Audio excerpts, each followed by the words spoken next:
chers followers, nous sommes très ravis de vous retrouver dans ce deuxième numéro de l'émission Temple littéraire. Temple littéraire est une émission qui donne la parole aux hommes littéraires.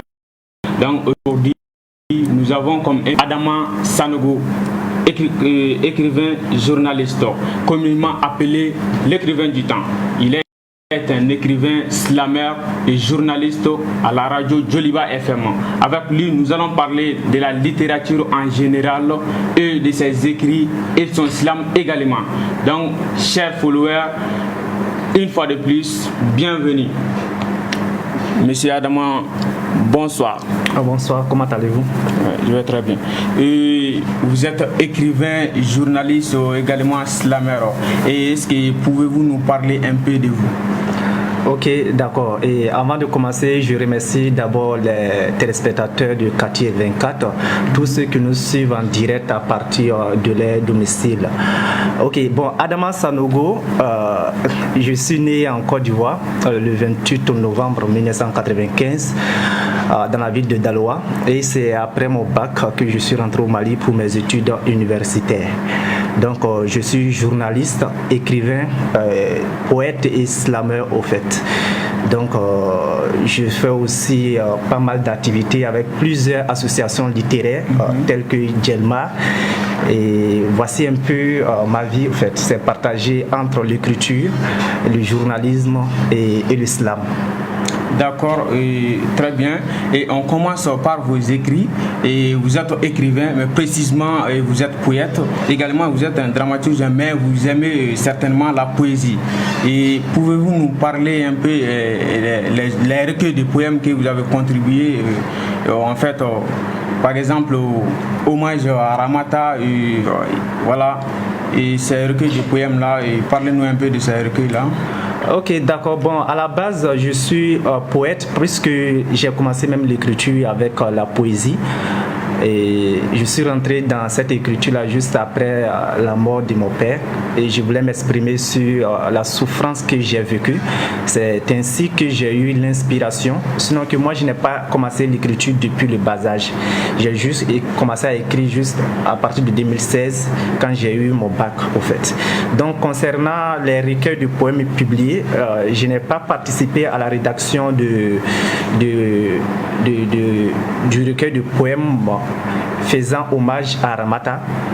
Mais quand même, j'ai participé à la rédaction de plusieurs recueils de poèmes, notamment Poème à un jeune soldat inconnu qui a été édité par Coris Édition. Et ça fait hommage à nos femmes, à nos forces de l'ordre qui se battent jour et nuit sur le terrain pour notre survie, pour notre sécurité dans ce pays-là. Parce que quand on parle de la paix, il faut quand même avoir quelqu'un qui se bat pour notre sécurité. Donc quand ils ont lancé l'appel à candidature, j'ai participé avec mon texte qui a été retenu et qui s'intitule aussi Poème à un jeune soldat inconnu. Donc ça fait hommage à ces soldats-là, à les encourager sur le champ de la bataille au fait. Parce que il y a différents styles qui sont quand même abordés dans ce recueil de poèmes.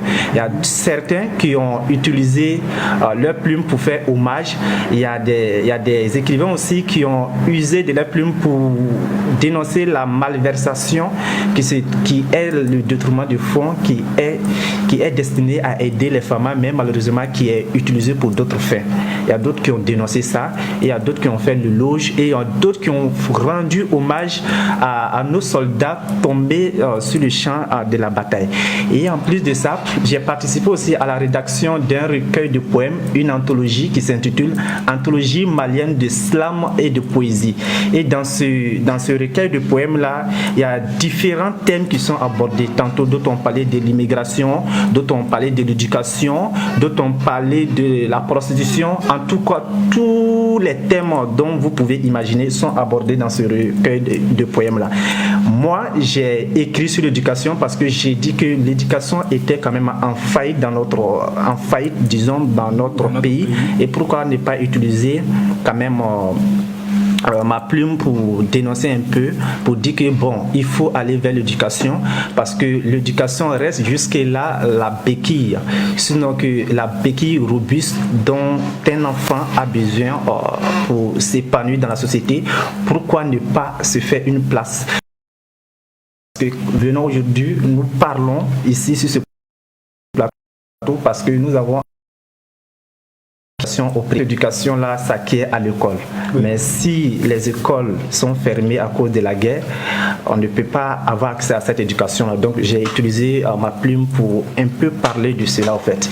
Et en plus de ça, j'ai aussi participé à la rédaction de ce bouquin là que vous voyez, qui est Le Mali est ma maison, qui est un recueil de poèmes aussi. Voilà, et initié par ma boîte Joliba FM, affiliée à Bitili Communication, et ça parle de la paix. Et pourquoi la paix? Parce que le Mali a besoin de la paix, parce que depuis belle lurette, ça ne va pas au pays. Les écoles sont fermées, il y a des réfugiés qui quittent un endroit X pour un endroit Y, en abandonnant les biens et tout. Et ce n'est pas bien. Donc il faut cette paix-là pour une éducation, pour un développement pérenne et tout assuré dans notre pays. Donc pourquoi la nécessité de la paix? Il faut aller vers la paix pour harmoniser le vivre ensemble, la cohésion sociale, la paix et tout.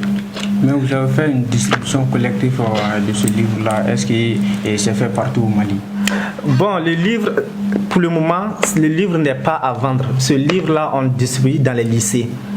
Dans les lycées, bon, on compte sortir hors de Bamako parce que Ségou est Ségou, la distribution à Ségou, nous y pensons et on est en train de planifier déjà. Et pourquoi pas, à part Ségou, pourquoi pas envisager aller dans d'autres régions parce que le Mali ne se limite pas seulement à Bamako, vous voyez. Donc quand même les exemplaires sont distribués gratuitement dans les lycées. Donc quand même ce qui est partout au Mali, nous ferons de notre mieux. D'accord. Et après tous ces recueils de poèmes là, je veux dire, et votre première parution et votre premier livre, je veux dire, est une pièce de théâtre. Pourquoi pas un recueil de poèmes? Parce que vous avez contribué à l'écriture de beaucoup de recueils de poèmes, mais on voit que votre première parution a été une pièce de théâtre. Oh, bon, et merci beaucoup pour cette question qui est quand même une question très pertinente. À la base, je disais tantôt depuis le début de mon allocution que je suis poète slameur au fait. Donc en sortant avec cette pièce de théâtre que vous pouvez voir là qui s'intitule Amila Bamakoise. Donc les gens ignoraient ce côté dramaturge là en moi pour dire que bon, est-ce que lui il peut aller même au-delà de la poésie. Donc j'ai fait une surprise pour dire que bien vrai que je sois un poète à la base, un slammer, mais j'ai aussi ce talent de mettre en scène des personnages au fait. Oui. Donc c'est ce qui m'a poussé d'ailleurs à écrire cette pièce de théâtre. Et je l'ai écrit aussi pour marquer juste un peu la différence au fait.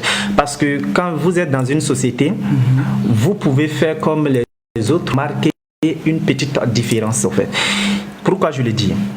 Quand vous vous connectez au monde virtuel aujourd'hui, vous allez voir que la plupart des parutions sont des ouvrages poétiques. Surtout, la jeunesse s'intéresse à la poésie, oui. Parce que certains même disent que pour écrire la poésie, ce n'est pas facile. Il suffit d'aligner les mots et tout venir à la ligne.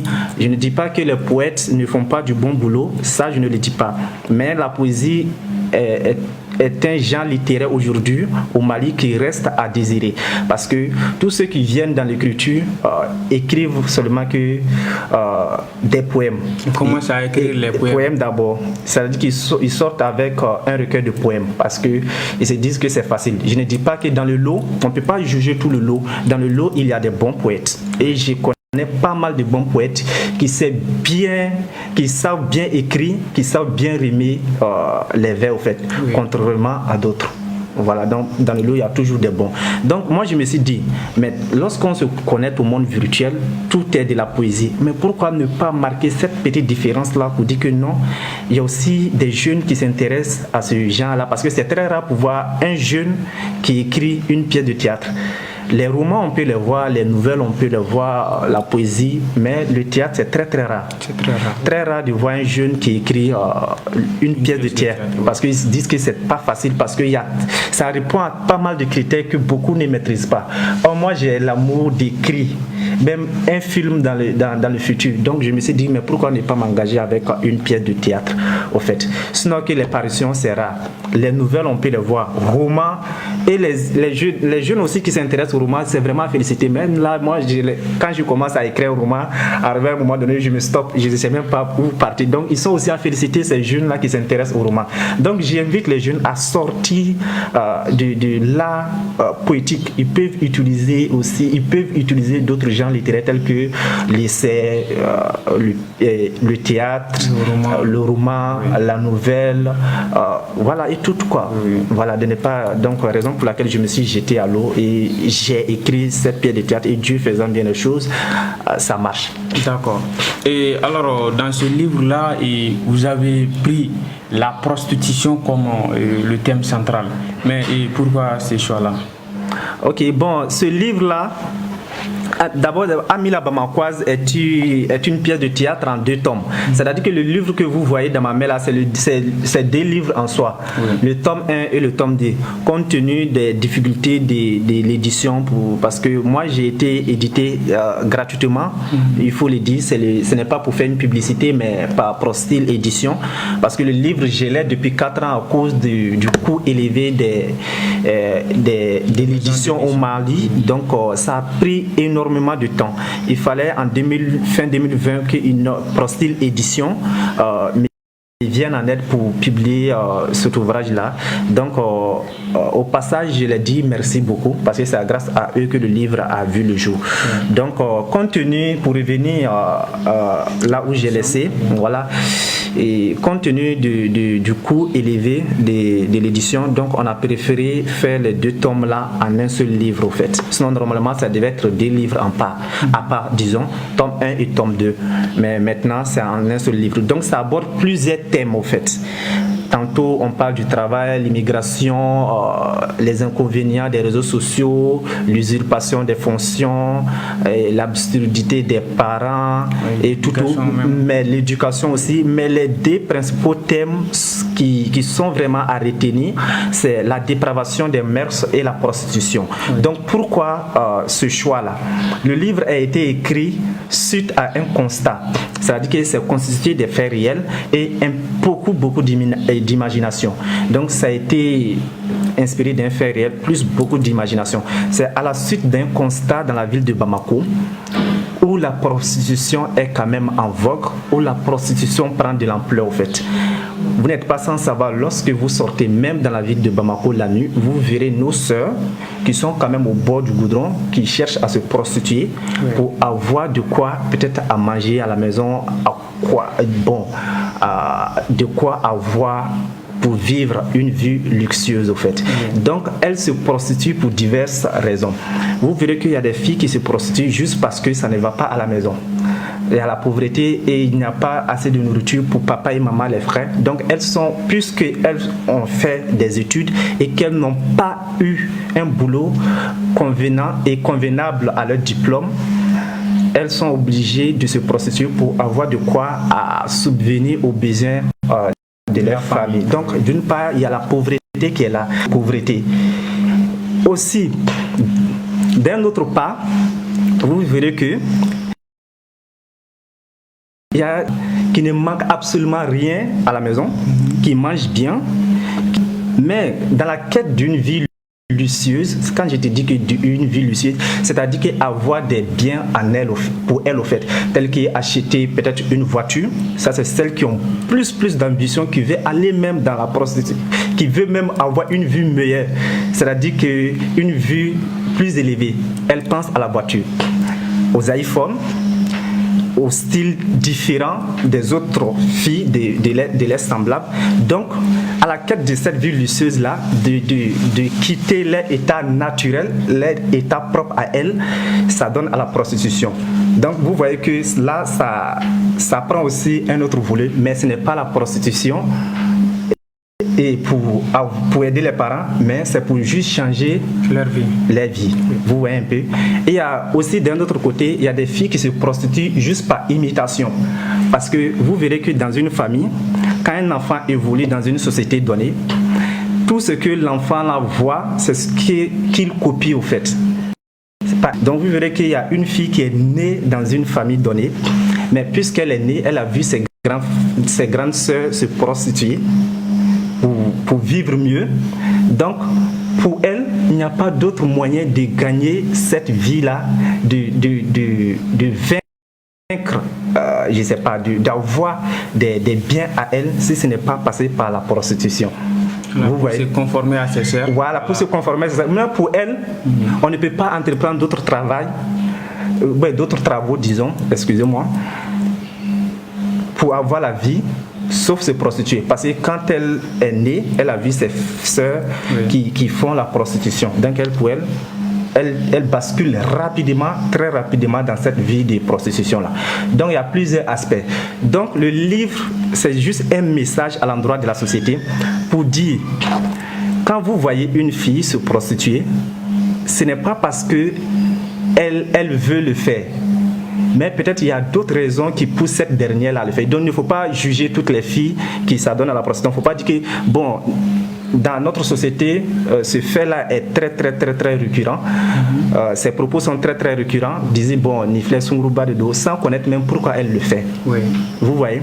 Donc, c'est pour dire qu'il ne n'est pas juger une fille qui se prostitue. Quand vous voyez une fille se prostituer, au moins avant de la juger, approchez-vous d'elle et demandez pourquoi, car ça, toi tu fais ça, pourquoi tu fais ça, pourquoi tu fais ça.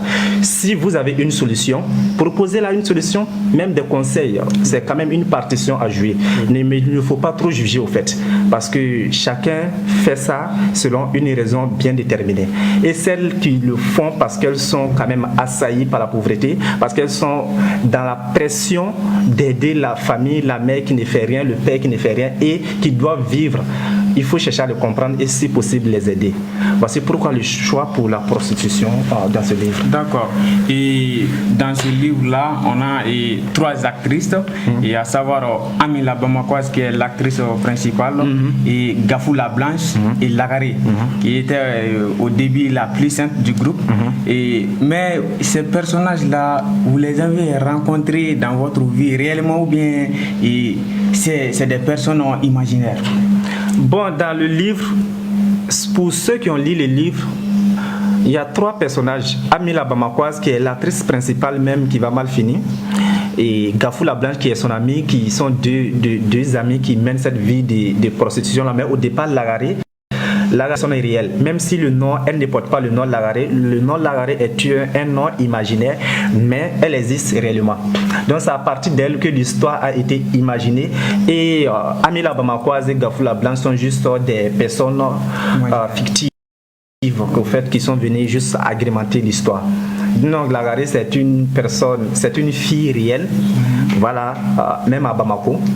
Voilà, donc au départ, elle ne voulait pas de cette vie de prostitution là, comme je disais, mais à cause de la pression familiale pour dire que tu vois, Amila Bamakwaz, Gafou la Blanche, qui a fait un mec ou parents et tu vas à l'école comme elle. Donc suite à la pression familiale, Lagaré va rentrer dans cette vie de prostitution là. Sinon au départ, elle était une fille clean, une fille bien éduquée, honnête, qui aimait bien son copain pauvre. Mais à la fin, elle va adhérer à cette vie de prostitution-là sous la pression familiale. D'accord. Et bien que vous opposez aux critiques faites à ces jeunes filles-là, sans pourtant avoir la cause, mais à travers Amila Bamakwaz, le livre-là même, vous pouvez donner quels conseils à ces jeunes filles qui se donnent à ces pratiques-là? À travers ce livre-là, il y a plusieurs messages qui sont véhiculés au fait. Oui. D'abord, l'objectif même principal visé est de ne pas vite juger les filles. Et le deuxième volet, c'est de dire aux filles mes jeunes sœurs, ce n'est pas parce que j'ai une dent contre elles, ce n'est pas parce que je pense mal d'elles, parce que quand le livre est sorti, les gens ont lu, les gens disent que tu étais trop fort, il y a des gens qui disent que bon, toi, ton style est vraiment bizarre. Moi, je dis que je ne pèse pas les mots. Dans le livre, j'ai dit les mots tels qu'elles sont, je ne cherche même pas à embellir, parce que il faut choquer pour faire comprendre au fait. Donc, j'utilise vraiment des termes vraiment choquants et qui peuvent même blesser parfois la personne. C'est juste pour dire que vous pouvez avoir tout ce que vous voulez, parlant des filles, de mes sœurs, sans autant être un objet sexuel pour l'homme au fait. Parce que quand vous attendez tout de l'homme, il va vous faire tout ce qu'il veut et vous donner tout ce qu'il veut. Ou bien tout ce que vous voulez. Parce que quand vous le faites pour une raison bien déterminée. Donc j'incite les filles à considérer l'homme comme un bonus en fait. C'est-à-dire que l'homme, attendez de la participation de l'homme comme un bonus. Quand vous venez dans une société, vous allez à l'école, vous avez un boulot adéquat et vous avez un bon salaire. Même la femme instruite, même les hommes ont peur d'elle aujourd'hui, de nos jours. Donc, quand vous gagnez votre vie, l'homme même aura peur de vous. Vous voyez, l'homme aura peur de vous. Et ce que l'homme doit vous donner, 1000 francs ou 10 000 francs, mais que ce soit 1 million, c'est juste par plaisir. Ça, c'est un bonus pour vous parce que vous n'en aurez pas besoin de lui pour avancer. Mais lorsque vous êtes à la maison, vous dépendez de l'homme. Même un problème de 25 francs pour peut-être acheter l'allumette et tout, vous attendez l'homme, mais où est l'espère? C'est-à-dire que sans vous être calé et tout. Et c'est même une pandémie, je dirais, très grave, plus que le coronavirus d'ailleurs. Et j'ai dit aux filles, vous pouvez, si l'homme est une présidente du tout. L'homme président, une fille présidente ou une femme présidente. Ça existe au fait. Si l'homme peut arriver à un sommet vraiment plus élevé, vous pouvez au fait. Il ne faut pas se donner à l'homme et attendre quelque chose en retour. Il faut aller. D'accord. Voilà. Et donc ce sont quelques messages que je cherche à véhiculer à travers ce livre. J'espère qu'on a suffisamment parlé de ce livre-là, Amin la Bamakoise. Mais pour ceux qui veulent acheter le livre-là, comment est-ce qu'ils peuvent retrouver ce livre? Avec ma maison d'édition Prostil Édition, vous pouvez contacter Prostil Édition sur la page Facebook. Il suffit d'écrire Prostil Édition et vous allez sur la page, vous pouvez commander. Ou bien vous pouvez même m'appeler. Les livres sont aussi avec moi au 78 54 91 78. Je répète encore, 78 54 91 78. Donc vous pouvez aussi appeler ce numéro-là. Le livre coûte seulement que 5 000 francs CFA. Donc c'est en 2 tomes, c'est-à-dire que 2 livres. Donc ce n'est pas aussi cher. Donc regardez le message véhiculé, ne regardez pas le prix. Voilà. Et au-delà de la poésie et l'écriture même là, et vous êtes slammer. Et parlons maintenant de votre slam et comment et pourquoi vous êtes mené dans le domaine du slam. Ok, d'accord. C'est-à-dire quand on dit le slam, c'est l'art de parler au fait devant un public donné. C'est-à-dire de venir véhiculer un message de sensibilisation, de dénonciation ou bien de souffrance ou bien de tas d'âme. Moi, je suis rentré, ma première vocation en slam, c'était de vaincre le stress parce que j'avais vraiment une grande difficulté de parler devant la masse. Même me tenir devant une caméra comme on le fait, tout de suite, je n'arrivais pas à le faire. Donc ça, c'était vraiment un mal à moi, je souffrais. Et j'ai vu les slammeurs sur scène, mes grands frères, qui venaient devant la masse, qui disaient ce qu'ils veulent, qui parlaient sans stress. J'ai dit que messieurs là, comme ils arrivent à parler devant comme ça, un public comme ça, sans avoir peur. J'ai dit que ça doit être un tuyau, un tunnel par lequel c'est aussi pour vaincre. Donc c'est là que je me suis engagé avec mon club Slam Agorapa. Et je me suis approché du directeur. Le directeur même me suivait déjà sur les réseaux sociaux parce que j'écrivais bien longtemps sur les réseaux sociaux les petits poèmes et tout. Donc c'est comme ça que j'ai embrassé le slam et Bon, je dis que bon, je vais vaincre mon stress. Et c'est comme ça, petit à petit, j'ai commencé à parler devant la masse. Aujourd'hui, je ne dirais pas que quand je parle devant la masse, je n'ai pas ce stress-là. Même les grands orateurs, quel qu'en soit le degré de votre étude, de votre expérience en art oratoire de parler, il y a toujours ce réflexe-là. Quand vous montez sur scène, vous avez d'abord le stress. Ça, c'est naturel. Moi, il faut savoir gérer le stress. Oui. Et c'est ce que je fais au fait. J'ai dû arriver, mais aujourd'hui, quand même, j'arrive à gérer ce stress-là, parler devant un public sans toutefois avoir peur, au fait. Et voilà, bon. Le deuxième volet, c'était aussi avoir peut-être une petite popularité autour de soi parce que, voilà, une petite popularité autour de soi parce que lorsqu'on fait des scènes, ça donne plus de visibilité au fait. Visibilité, les gens vous suivent beaucoup. Oui. Et le troisième volet, peut-être, c'est le côté financier parce que on va pas quand même dans un domaine et voilà passer toute sa vie à écrire, à déclamer alors que la poche quand même est quand même trouée, ça non. Donc le troisième volet, c'est le côté financier. Voici mes trois sources d'inspiration pour entrer dans l'islam. D'accord. Mais vous venez de dire que vous êtes dans un club d'islam. Et parlez-nous un peu de ce club-là. Bon, le club Slam Agoratoire, c'est un centre qui accueille tous les amoureux de l'art poétique, c'est-à-dire que du slam. Le siège existe déjà à la Fiabougou. Voilà, le club Slam accueille les gens. Quand vous êtes amoureux du slam et que vous voulez apprendre, vous pouvez quand même aller dans ce centre-là et vous former. Et ce n'est pas d'ailleurs le seul club à Bamako parce qu'il y a aussi Jeunesse A. Voilà, donc aussi cette association aussi est composée des jeunes talentueux que vous pouvez les approcher et apprendre l'islam. Et il y a aussi le club AM qui est là, qui aussi ouvre ses portes pour les jeunes amoureux d'islam. Et en dehors de ça aussi, il y a Fakan Slam aussi qui est là, qui est l'islam en Bamanankan. Voilà, que vous pouvez approcher pour les amoureux de la langue nationale. Et en dehors de ça aussi, il y a des groupes en solo, pas mal de groupes en solo, pas mal d'associations qui aident vraiment les jeunes amoureux de l'art, ceux qui veulent faire l'islam. D'accord.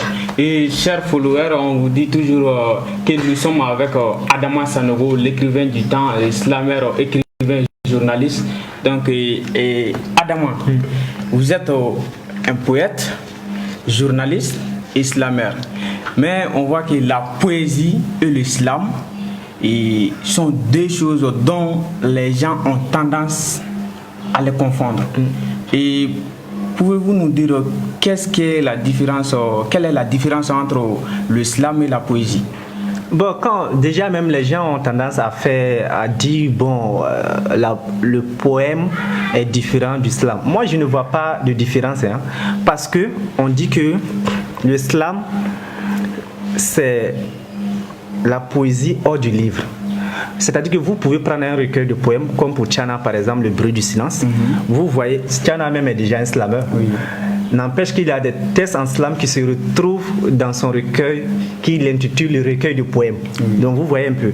Donc déjà, quand la poésie est écrite dans un livre, et dès lors que vous prenez cette poésie-là, la bûcher et devenir devant une masse, ça devient du slam automatiquement. Donc pour une compréhension facile, fluide, on dira tout simplement que le slam est la poésie hors du livre. Très, très court. C'est la poésie hors du livre. Quand on écrit un texte, ça se trouve dans le livre. Et dès lors qu'on utilise cette poésie-là, aller devant une masse. On peut dire que le slam est la poésie parlée. Voilà, la poésie parlée, effectivement. Donc dès lors qu'on va devant une masse et on fait une déclamation, voilà, ça devient du slam. Où la différence peut intervenir, c'est lors de la déclamation, en fait. Parce qu'il y a des gens qui disent que la poésie et le slam ne sont pas la même chose. Je vais vous dire pourquoi. Lors d'une déclamation sur une scène donnée, vous verrez quand on invite un slameur, tout de suite qui vient faire sa prestation et quelqu'un d'autre qui vient slammer après lui, et on dit que bon, lui il a fait de la poésie. Peut-être c'est au niveau de la déclamation, en fait. Parce que la poésie a quand même un débit très lent pendant la déclamation. Par exemple, vous verrez que dans la poésie, quelqu'un qui vient déclamer ce texte, par exemple, va venir dire que « Oh, la paix, le Mali a besoin de la paix. Oh, le pays. » Vous verrez qu'il y a des « oh, oh, oh, oh. » Ça, c'est de la poésie. La personne, nous les slameurs, nous disons que cette personne a fait de la poésie et non du slam. Par exemple, quand vous venez, un slameur qui vient sur scène, s'il n'y a que des mots pour dire les mots de cette société, alors souffrez de nos mots pour soulager vos mots. Si la vérité ne se trouve que dans la parole, ou encore dirais-je le slam, par ma voix, les personnalités seront forgées, les mentalités seront dressées. Vous voyez que ce n'est pas la même chose. Ouais. C'est différent en fait. Le débit, le rythme et tout. C'est carrément différent. Donc le slam a ses règles qui sont différentes de la poésie aussi. Concernant la déclamation en fait. Parce que les slameurs sont un peu rapides. Mais la poésie, vous verrez que ils font des pauses, ils ont un débit très très lent. Donc c'est là la différence est vite remarquée. Sinon que à la base, poème, slam, ce sont les mêmes. Alors, dans votre slam, disons, quels sont les thèmes que vous abordez? Vous traitez quelle sorte de sujets dans votre slam? C'est beaucoup, hein? Oui. J'aborde pas mal de thèmes. Tantôt c'est l'immigration, tantôt c'est la politique, et tantôt, parce que les slams là, les tests de slam se font en fonction d'invitations à cacher. Lorsque on peut même faire ça sur l'eau, la violence faite aux femmes, tout. Parce que les slameurs, lorsque quelqu'un vous appelle, vous dit que bon, aujourd'hui on a une activité temps, voici le thème, ça porte sur la paix, ça porte sur l'immigration, ça porte sur le travail, ça porte sur le vivre ensemble, ça porte sur la cohésion sociale, ça porte en fonction du thème qu'on nous écrivons. Il suffit de mettre le cachet et nous on s'inspire. Donc ça veut dire qu'on ne fait pas d'exception, on écrit tout ce que vous pouvez imaginer. Par plaisir, on peut dire que bon, il y a des slameurs qui ont des préférences au niveau des thèmes. Il y a des gens qui ne peuvent même pas s'inspirer sur la paix. Ils disent que quand ils commencent à écrire, ça ne vient pas. Mais moi, quand même, j'écris sur tout, mais avec un style un peu comique, parce que je mélange un peu, parce que je ne veux pas aller sur scène et puis faire un test et les gens ne rient pas. Ça, parce que je suis dans le théâtre, donc je suis habitué avec ce réflexe-là, disons. Donc quand je fais un test, je mets toujours le style comique dedans. Peut-être ça, c'est quand même... je me démarque à travers ça, sinon j'écris sur tout. Voilà. D'accord. Alors, à part ça, vous avez quel conseil ou quel message à donner à vos jeunes frères et sœurs qui sont passionnés de la poésie et du slam également? Bon, comme le disaient mes aînés, voilà, donc il faut toujours se former. Voilà, lire beaucoup, parce qu'un bon slameur est avant tout quelqu'un qui lit beaucoup. Quand vous ne lisez pas, vous ne pouvez pas vous inspirer et aligner des mots juste à concevoir un texte de slam. Donc il faut lire beaucoup, il faut s'inspirer beaucoup et il ne faut pas mettre l'argent à devant. Parce que quand on a ses débuts, il faut travailler et ne pas regarder l'argent. Parce que quand vous dites que bon, je ne fais pas tant, nous on a fait des scènes vraiment gratuite ici pour des gens à nos débuts, mais maintenant on ne va pas quand même se permettre cela parce qu'il y a le boulot qui est là. Donc si tu dois nous enlever le boulot pour aller slammer, il faut proposer quelque chose, sinon on n'y va pas. Mais au début tu acceptes tout pour plus de visibilité. On ne dit pas qu'on est arrivé, mais il faut accepter tout. Quand on te dit viens slammer là-bas, tu viens slammer, et à travers même une prestation gratuite, tu peux avoir quand même des partenaires, voilà, des partenaires et des personnes de bonne volonté qui vont dire que mais tu es bien. Et à la prochaine fois, ils chercheront à t'inviter maintenant avec cachet. Donc il ne faut pas mettre l'argent derrière, il faut bosser d'abord et lire beaucoup, surtout. D'accord. Oui. Et vous avez une fois posté une phrase sur votre statut WhatsApp et qui est la suivante: le nouveau ministre de la Culture doit jeter un coup d'œil sur le domaine du slam. Et ce qui veut dire que vous voulez réclamer quelque chose en faveur des slameurs. Alors, et qu'est-ce que peut être cette revendication-là? Là, bon, maintenant, on disait auparavant que le slam était un art, c'était vrai.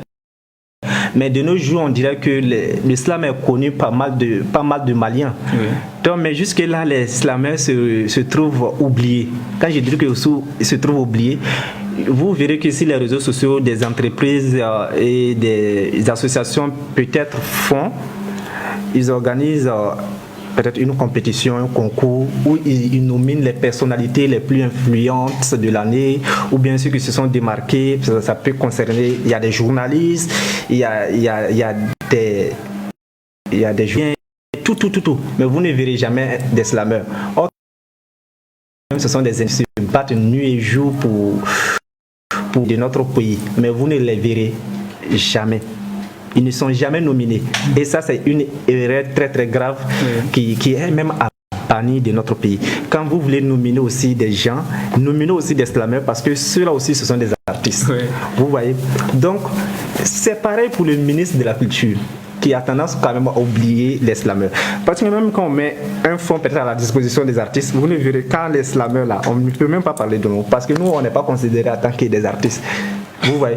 Donc c'est pourquoi j'interpelle le nouveau gouvernement pour que le ministre de la Culture qui va venir tout récemment puisse jeter un clin d'œil aux slameurs sur les épaules. Parce qu'il y a des slameurs qui n'ont pas mal de projets de nos jours, mais à cause du manque de financement, ce projet-là tombe à l'eau et mourissent très très vite.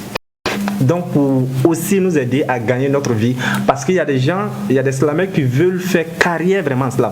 Nous, ce n'est pas notre cas, nous le faisons par passion parce qu'on a d'autres professions, on a le journalisme à faire tout. Nous, on ne veut pas faire de carrière.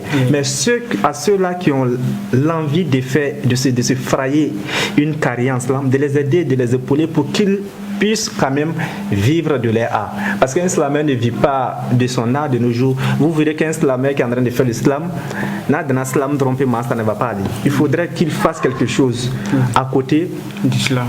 Voilà, plus du slam. Donc vous voyez, donc il faut donner la chance à ceux-là qui veulent vraiment se nourrir, bâtir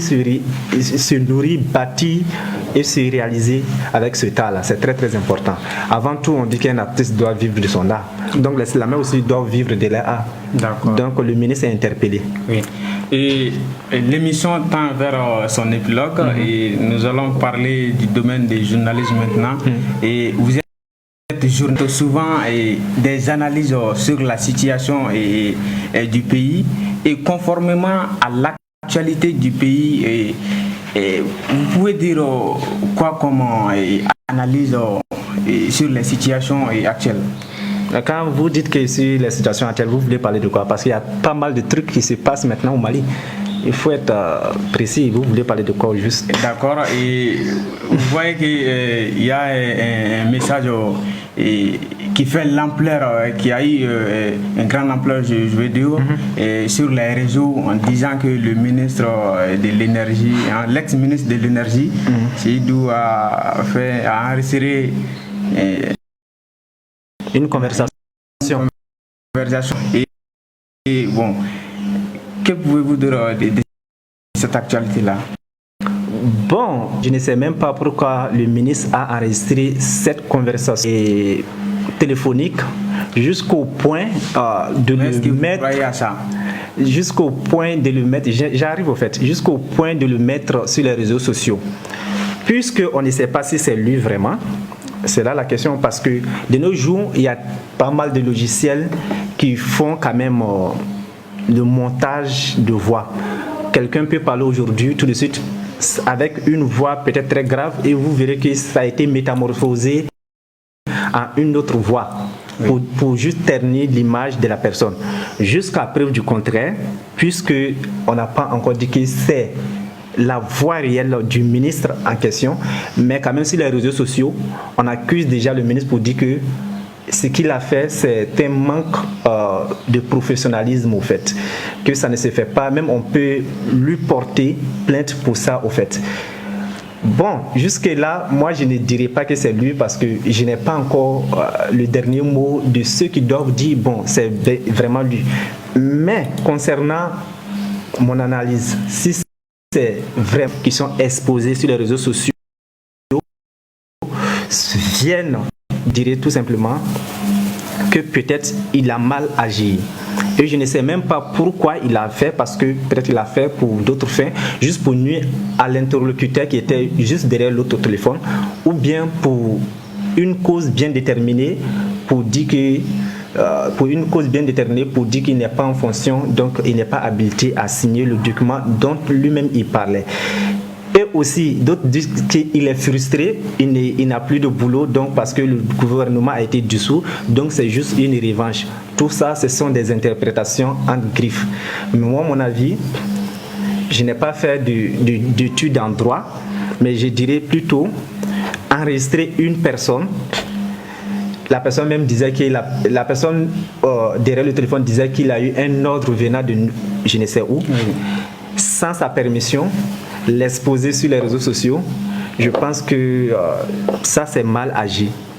Et là même on peut vous poursuivre pour ça. Et pour résumer, je dirais que c'est juste une faute professionnelle. D'accord. Voilà. Donc, et face à ces genres de situations-là, quel doit être le rôle d'un journaliste? Voilà. Face à cette situation-là, le rôle d'un journaliste, ce n'est pas juste de juger. Bon, oui, vous avez le ministre enregistré tant, mettre sur les réseaux sociaux, ce n'est pas bon. Les faits sont déjà là, les faits l'incriminant. Bien vrai que on a la certitude à 90% que c'est la voix du ministre. Mais la logique aurait souhaité attendre le dernier verdict, peut-être des juges ou bien peut-être s'il a exposé la conversation sur les réseaux sociaux, qui de droit maintenant doit lui porter plainte, doit le faire. Parce que lui, si c'est réellement que les faits sont réels, la conversation de la personne qui est enregistrée et exposée sur les réseaux sociaux a le droit de porter plainte. Et maintenant, suite à la déposition de cette plainte et après le verdict des juges, un journaliste maintenant peut, s'il veut, le juger, peut-être dans un édito, parce que l'édito, c'est quand même un genre personnel, ça n'engage que vous. Ça, on parle des analyses parce que les journalistes utilisent ça juste pour faire des analyses, donc on appelle ça l'édito. Donc faire un édito, si vous voulez, vous pouvez juger la personne, ça n'engage que vous. Mais personnellement, si vous devez faire un tel traité, le ministre d'abord, c'est votre. Si le ministre fait, pourquoi? Et aller aussi demander l'autre, parce que pour peser un peu. À la maison, poster, oui, le ministre a fait ça, oui, il a enregistré. Et si ce n'est pas lui? Parce que le dernier jugement n'est pas encore fait et vous l'incriminez déjà sans même aller le demander, sans même aller chez lui. Oui, c'est comme ça. J'ai vu que ça a fait une virale sur les réseaux sociaux et sur Twitter, tous les gens parlent, accusent le ministre sans même chercher à savoir pourquoi il l'a fait, et sans lui-même, sans poser des questions à ce ministre-là. Est-ce que c'est réellement votre voix? À travers l'appel déjà, l'enregistrement, les gens ont commencé à juger et je pense que ça c'est vraiment une faute très grave. D'accord. Et comme c'est pourquoi vous verrez jusque là je ne me suis pas encore prononcé sur ma page Facebook. J'ai dit qu'affaire d'appel téléphonique là, je me suis arrêté là parce que je n'ai pas jugé au fait, parce que je n'ai pas la certitude que c'est lui. Donc ça doit être quand même le comportement, le réflexe des journalistes. Oui. D'accord. Et comme je vous ai dit, on est à la fin de l'émission. Mais avant de quitter ce plateau-là, un mot pour les followers. Bon, je remercie vous, le présentateur, de m'avoir invité, de m'avoir donné l'opportunité de me prononcer sur le livre Amila Bamakwaz qui est toujours en vente. Et aussi remercier le technicien qui nous filme jusque-là, Didier Falay, et la boîte 24 travail, et pour votre intérêt vis-à-vis à ma modeste personne jusqu'à présent, de m'avoir invité, et le public qui nous suit depuis la maison ou bien que ce soit dans une voiture, je ne peux que les remercier parce que ce n'est pas aussi facile de prendre son temps et venir écouter quelqu'un raconter sa vie comme moi. Donc, il y aura de toutes ces personnes-là et à vous tous. Merci et Adama et Sanogo, l'écrivain du temps. Merci chers followers. Et on vous rappelle qu'on était avec Adama Herman Sanogo, slammer et journaliste à la radio Djoliba FM. Et c'est ce qui me fait maintenant à cette émission, le deuxième numéro de l'émission Temple littéraire. Tous les grands frères académiques depuis l'école supérieure de journalisme qui veillent toujours sur la bonne marche de cette émission. À la prochaine. Bye.